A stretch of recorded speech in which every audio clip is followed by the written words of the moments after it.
There's a very famous story about Naaman the Syrian who got healed of leprosy in the Bible. It's in the Old Testament.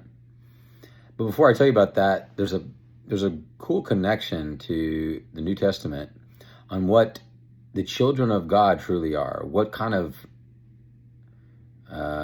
characteristics that they actually have. And so here's a parable of the two sons. It says, "But what do you think? A man had two sons, and he came to the very first and said, 'Son, go to work today in my vineyard.' And he answered and said, 'I will not.' But afterward he regretted it and went.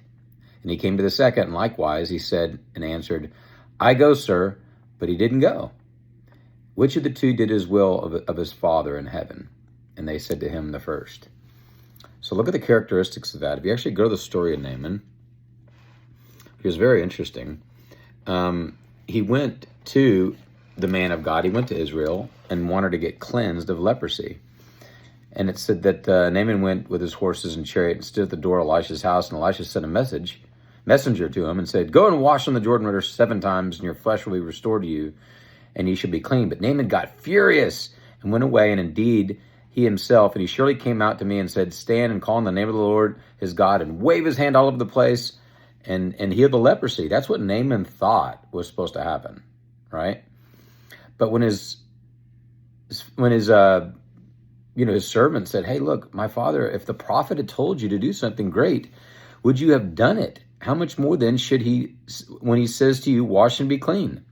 And so the next verse says, "So he went down and dipped 7 times. Like the minute Naaman heard this, he did it because he regretted it. Remember? He regretted it. He first said, "No, I will not," and left in rage, but then he regretted it and he went back, right? Matthew 7 says, "Many on that day will say, 'Lord, Lord.'" And Jesus says, "Only those that'll enter the kingdom are those that do the will of my Father." And what's interesting about Naaman, if you actually look in the Gospel of Luke, chapter 4, it says, "But to none of them Elijah sent to except Zarephath in the region of Sidon to a woman who was a widow, and many lepers in Israel in the time of Elisha the prophet, and none of them was cleansed except Naaman the Syrian."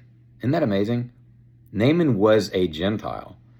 And so Jesus went to his hometown. He was rejected and thrown out because people thought that salvation was only coming to the Jews. At least the Jews thought that. And they were waiting on the Messiah and all that. But at the end of the day, Jesus looks at the heart, not the flesh, but the heart, right? And he saw in Naaman that he was regrettably sorry for that. And he had a humble heart, and he turned and went and got cleansed.